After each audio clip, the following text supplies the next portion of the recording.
Hey guys, good morning, my brothers and sisters. Today is July 5th, 2026. Yesterday we celebrated America's 250th birthday. It's amazing how time flies. Um, just this morning, I'm just sitting here. The sun is up, but there's some early morning clouds on the horizon, so it's not blasting right in my face. Um, this is my beautiful spot. This is my office. I don't know, you get a little around. There's my computer. There's, everything. But anyway, um, I just sitting here, just my mind's drifting and enjoying my coffee. And I'm just thinking back how time has gone by so quickly. I remember, when I was a kid, back that barefoot kid in the Adirondacks, we had a camp in Mount Arab, which is up in the Adirondacks. It's up behind Tupper Lake. It's a private lake, an association, and it's not packed with a lot of camps. It's just paradise to me. Someday, I'd like to reconnect. 2 or 3 weeks ago, I went back. Actually, it was a while ago, but anyway, I went down to the main dock and I left a little message in a sealed, plastic binder and a copy of my book. And I hope, someone picked it up, and my request on it was to read it and sign it and move it on to the next camp. And so, it would make its rounds through all the camps on Mount Arab, which is kind of neat. And maybe I'll hear back from somebody or anybody. I left my contact information, and that's it. It was something special to me because the book is kind of rooted from there, rooted from my family. But anyway, those were some great memories. Then I just sit here and I thinking about more memories and Donna Lee and my boys, Donovan, Derek and Devin. It was before this, where I'm sitting used to be a deck, but before that it was nothing. So at first it was a deck, and then we did a deck, and then we put the roof on it. Then after that, I think it was around 2022, I decided, let's enclose it, and we enclosed it. We invested a lot of money in a lot of windows, literally. This windows goes all the way around, and so I can sit here and I can see the sunrise. The sunset will sets behind me. Got to stand up because I did those windows up on the upper part of the build, upper part of the room on purpose, because there's a road on that side. But I had to have the windows because the sunset, number one. Number two, we got a great view in that direction as well. But anyway, those summers with the boys, we had the pool sitting right out back. They live in that pool hours and hours and hours. At one point, we had a trampoline back there. The kids would live out there for a long, there was a place, and all their friends would come. We'd have Friday nights were pizza nights, pizza and wings and a movie. And that was back in the day. We'd go down street. We'd pick up movies at the Curly's. It's a little video shop. We'd pick up one or two really good movies. That was in the 80s. Movies in the 80s were fun. They were great. it was pretty good. The boys probably could share many stories with that. But after Curly's, we'd run down to the local pizza place and we'd get some pizza and wings. And, you know, back in those days, it was very affordable. So, you know, we'd have the boys and a couple of their friends and pizza and wings and a good evening. It was great. Those days were pretty special. Even, you know, on the, you know, the holiday weekends, like the 4th of July, the kids be running around with sparklers, and I still had woods in the back too. You know, it took me, it used to be like you know, we had the pool here, but behind there was a whole area that literally was thorn apples. There used to be a cow pasture out back. And over the course of the last, I don't know, 40 years, let's call it 40 years, you know, it's turned into our little island, our little paradise. But the kids were, it was special. They're all grown up now, literally. I have no idea where the time went.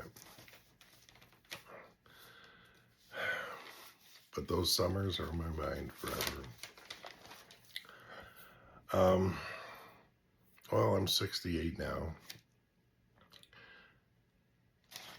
It's amazing how those moments still feel like yesterday. Some people are telling me to slow down, but for me, something's changed, something's different, and something is happening. After all those years, I think there was some years after I had my heart attack in 2007, life took over, work took over, medications took over. You wouldn't believe that, you know, I'd have a box and I'd have to fill it up with statins and, I don't know, just blood thinner, you name it. I had all kinds of stuff. And to be honest with you, between that, working all the time, life passing by, kids growing up, graduations, weddings, grandkids, things were literally going pretty fast. And they were going so fast that between the drugs and at those points, you know, I kind of was, I don't know if I was depressed or distracted or life was different. I didn't have the energy or my mind wasn't alive. I think those meds took something from me. I was kind of, I hate to say it, but kind of like a zombie. And I see that, you know, maybe I'm not the only one. But anyway, I also, you know, to be honest with you, I probably had a drinking problem too. You know, I'd work, you know, you get up, you go to work, you work 10 hours. I enjoyed my work, but, you know, it was different. I did. That's actually in part 2 of Reveline Victory. And I'm still waiting to get a publisher or maybe rekindle my relationship with the original publisher. We'll see how that goes. But I'm looking forward to share that with you in that book. But anyway, moving on. I was saying, you know, about drinking.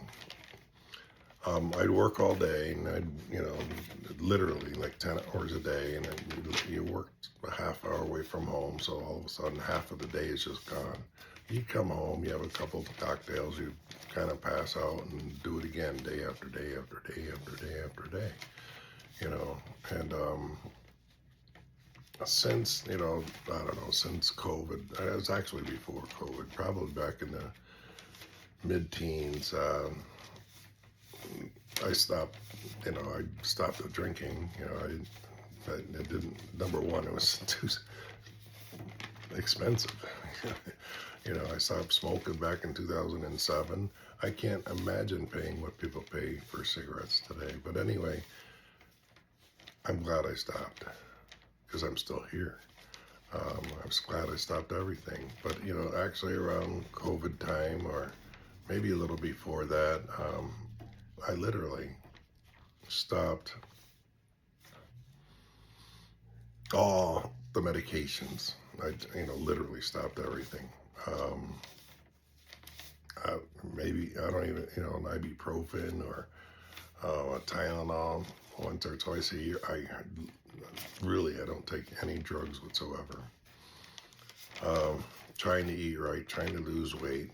That's a constant battle.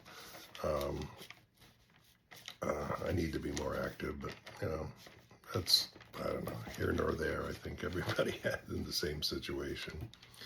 But anyway, the older I get, the more grateful I am because I feel I have this new calling. I have. It's been evolving over the last 3, 4, 6 years. But anyway, I rekindled some stuff. I went back to the restaurant that I worked in years ago and rekindled some talents that, I thought were lost. Kind of physically beat me up, standing on concrete floors and sweating over the grill for, 10, 12 hours at a time. Yeah, it kind of gets the best of you. But anyway, knowing I could still do it was amazing. So I apologize that I got out of that, but I'm not sorry. They knew right up front I was looking for other opportunities, and I definitely was just rekindling something I did in the past. I owned a restaurant back in the old days. I wasn't in New York City, but I was down in New Canaan, Connecticut, Yorktown Heights, where I supervised the restaurant. I was the head chef, and it was on 2 locations, and fast lane all the way. Those were some great memories that they're all in the first book. But anyway,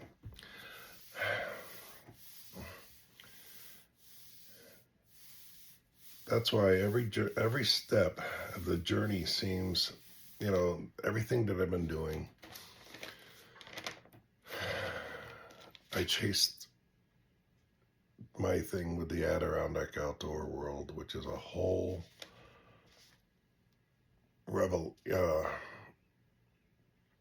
was more than a superstore. It had everything to do with rebuilding a community. The people, the businesses, housing, affordable housing, building a community to support something bigger to educate people and just make a better place for the whole thing. So actually, that's evolved into so much more. Back in the 2022, I believe, I'm 22, 21, 22, I did some odds and ends and some handyman work and some custom work for some family friends up north. And I actually kind of did their whole first floor of the camp. And actually, I think it was the oldest camp in Hamilton County. I went from the back door to the front door. I redid the back entryway, which was just the shell, and I insulated it and sheetrocked it, and there was a small stairwell that went up, and from the stairwell to this next section, they wanted a door there, and it was kind of impossible to do something, so I brainstormed and thought about what I could do, and what ended up happening is I made a barn door, because there was no room to swing anything anywhere because of the tight space. So I made a barn door, kind of rolls across, and it was able to, create that division, and it came out unbelievable. From there, went up to a washroom that was a shell, And then on the back wall of the washroom, there was that they had a new water system put in, so the whole wall was like, you know, a spider web of all these different things. And then in the center, there was a square where everything came in. There were on-off valves, one for the bathroom, one for the kitchen, one for, you know, all the different places, hot water, cold water, whatever. They had some that went to the washroom and some that went to the kitchen and the bathroom. But anyway, that all, I looked at that and I couldn't figure out what to do. So what I ended up doing is I took, you take 2x4s and I put them all everywhere I possibly could around all that spaghetti, all the different pipes. And then I sheetrocked it. And then around the valves, where I made a frame. Literally, I made a frame out of 2x4s, notched out every little, pipe where it went through. So, and then I framed it. So the sheetrock made a perfect wall, which you didn't see anything. And then I made a little square where all the valves were, framed it, and actually, a miracle, came out perfect. It looked great. So the rest of the washroom came together. I put all new flooring back there. It was beautiful. From there, I went into, there's a little entryway. There was a old door. They wanted me to replace the old door, get a new door. So I didn't get a new door. I took the old door off. I brought it home and I stripped it. It was one of those old wooden doors with a big glass window in the middle. And, excuse me. And I bit off more than I could chew because stripping that door probably had 100 years worth of layers of paint. And I wish that if I could talk, it probably would tell me a story or write 2 or 3 books. But anyway, I got it all stripped. I got some of that tempered glass. I replaced it. I went to a local glass place, and then I found a guy that did etchings. And I did it. I had I created an etching that was like the Adirondack Mountains, pine trees, the sun, and it was very, very special. Someday you'll be able to see a picture of it. I'm putting together a portfolio with all the different works that I've done. But anyway, and then I polyed the door 2 or 3 times. It was $1 million. Now it's $1 million door. But anyway, I replaced that door. The base of that door, the sill, being the camp was as old as it was rotten. Because the back room, that whole back area that I did was an addition. The addition probably was put on, who knows, back in the 60s. But anyway, that was a mess, and I got that all taken care of. But that sill, I didn't realize, it was not a little rotten. It was right through literally, I took the sill off. It was rotten underneath, and it was rotten underneath that. So I literally went all the way down till I hit stone, which probably was I don't know, 1.5 feet maybe. Maybe it was 2 feet. But anyway, I got it all cleaned out, literally cleaned out right to bare bones. Then I actually rebuilt from the ground up and made a brand new sill. And then that came out pretty awesome. From there, I went through, and there was a bathroom on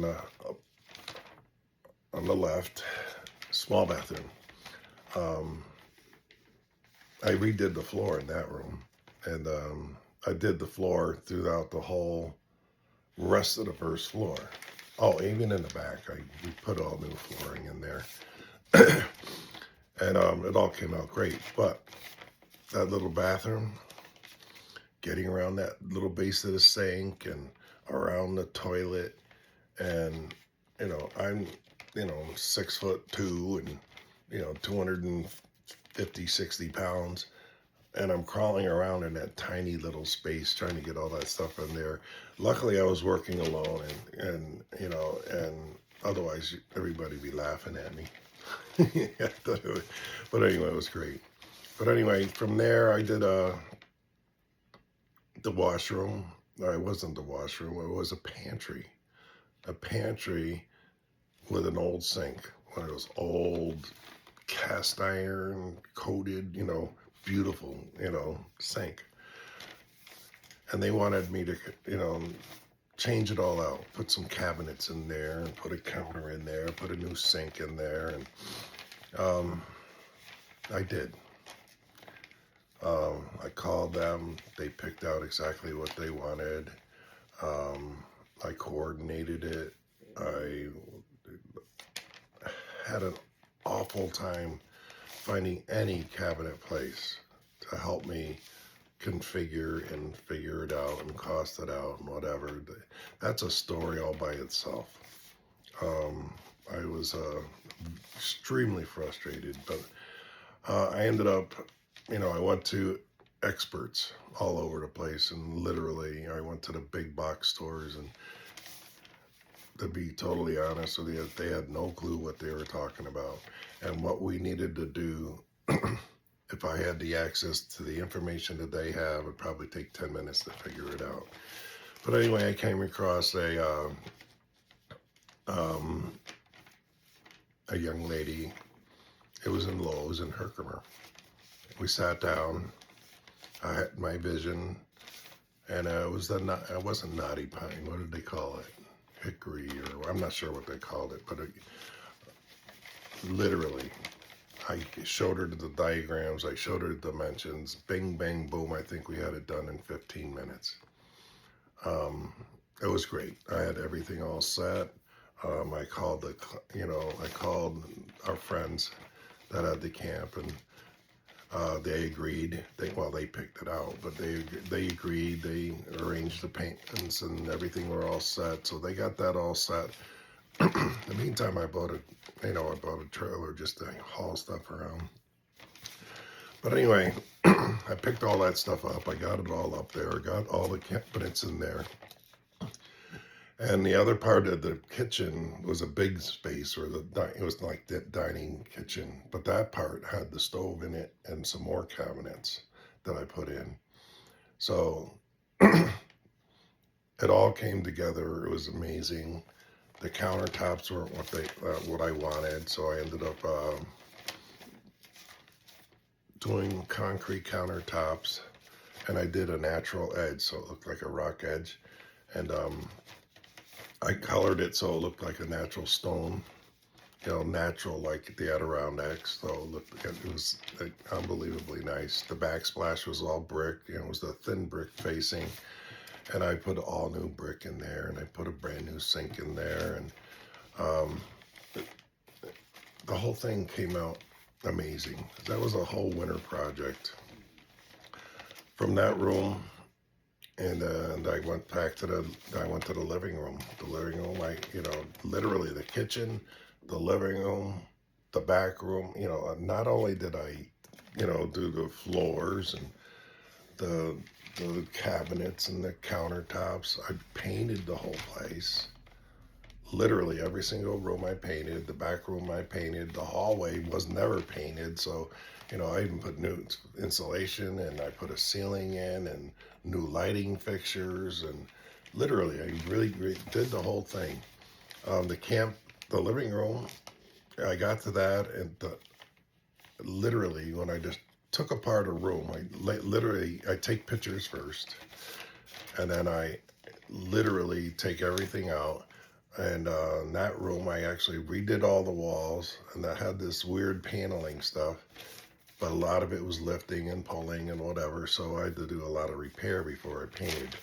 Then I painted it. I painted the stairs all the way up to the second floor, and I didn't do anything on the second floor.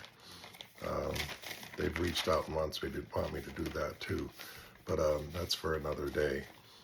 I redid the living room, and it was all I did that, and I redid the floors throughout. Once I finished the living room, I had taken pictures, so I put it all back together.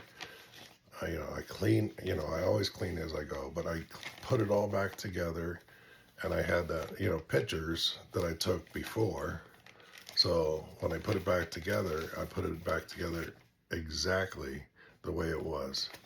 Pictures, everything was exactly the way I left it. Same thing happened in the dining room. I had the hutch out of there. I had everything out of there, and when I put it all back together, you know, I put the hutch back exactly where it was, the dining table back where it was, the corner.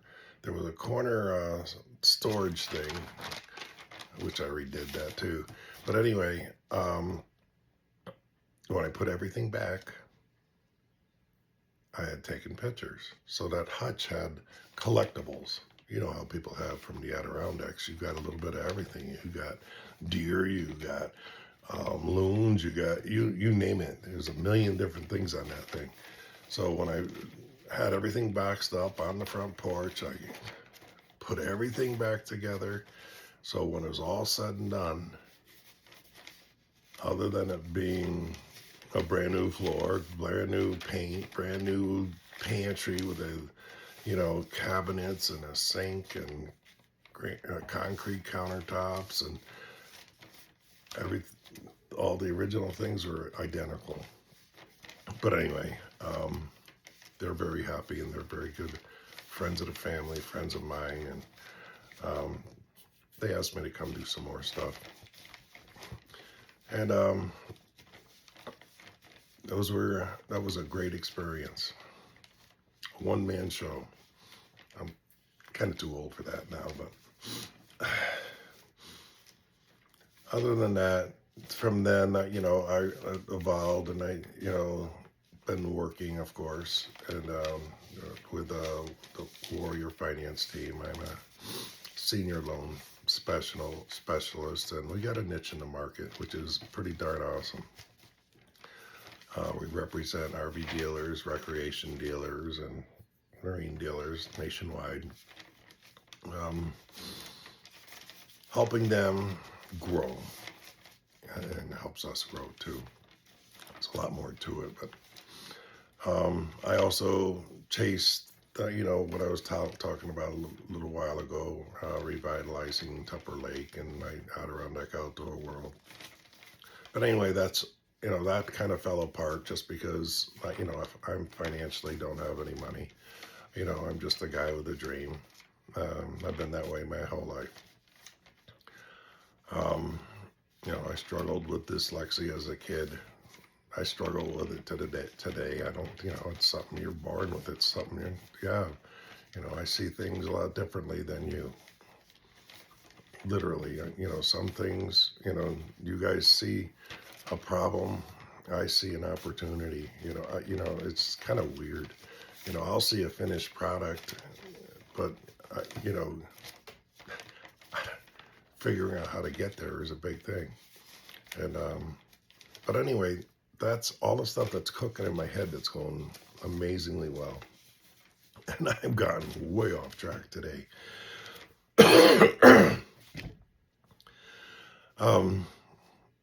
That it fell apart, and then it evolved into writing the book, and then eventually doing these talks with you. Reveline Victory is actually the beginning of a revolution to me. It's not only that's not for helping me, it's for helping you. It's about bringing out this all together. It's it is kind of religion based, but it isn't. Jesus taught us how to live. Jesus, I don't know, it wasn't so much line for line, it was the principles: love, faith, unity, and truth, helping each other, bringing things together. Our country, our world, everything's falling apart. I'm going to bring it back together. I don't know how, but that's what we're doing. My book, Rebelline, Victory, Keep It Simple, Silly is going to be a line of books. That's going to be on how to sell, how to cook, how to do carpentry, how to, you name it. I've done a lot and I'll share a lot. How to do a, concrete countertop, you know, how to, redo floors. It doesn't matter. I think I have an endless opportunity in what I could write in those books. But all that stuff that I've been doing is, it's all coming together. And, they're not all separate things. They are separate, but actually they all represent the same thing. And I think it's going to bring something together for all of us. So, that's how my mission is evolving. I just want to help people. I want to strengthen them, build communities.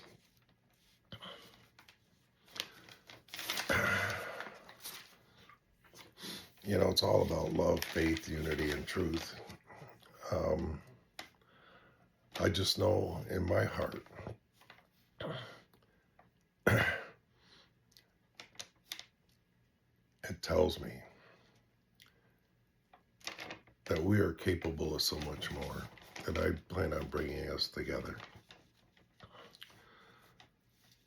So, as this day begins, let's keep believing in each other.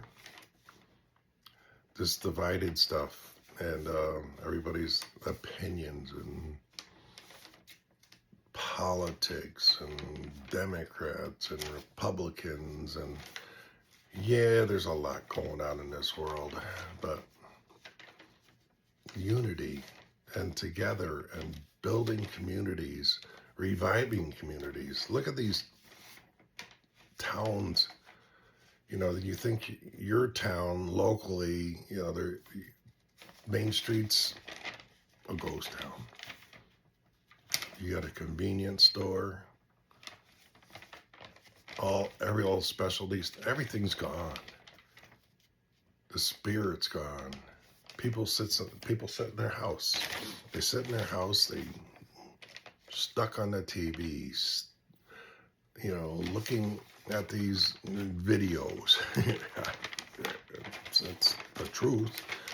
But you got to get out there, hug somebody, shake their hand, say hello. If you look out your window, you might even have a neighbor. Say hello. Can't believe people, they live in their own worlds. They don't even say hello to anybody. You go to Walmart, it's a joke. I hate to say it, but you look at people, it looks like they're in their underwear or their pajamas, and they're just walking around like zombies. But, no hello, no nothing. I want to get in, get out, leave me alone. Don't bother me. Don't. But anyway, I'm sorry, I got sidetracked on that one. But I hate to say it, it's the truth. My goal is to get everybody together. Let's help each other. Let's build something.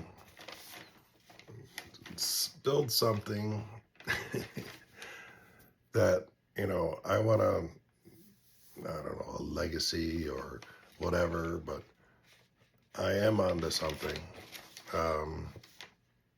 It's not going to affect anything. It's not going to affect people I work with, because everybody's going to be part of what I'm going to be doing. I am so excited that I am going to make a difference. And you'll find out as I move forward. This past week, the last few days, my mind has exploded. I wrote 218 page plan. But that'll all come out in good time. So I just wanted to leave saying, we're just getting started. I might be 68 years old, but I guarantee you by the time I'm 75 and by the time I'm 80, there's going to be some big changes in my world, but it's going to affect your world, our world.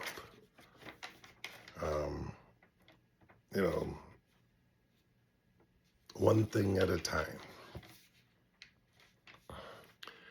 Everybody, I hope you had a great 4th of July yesterday. And I really can use your support. I could use your resources. I need to find a good publisher for the books. I need to find talent. I'll get into that later. I love you. Let's have a great week. And take care. God bless. Till next time.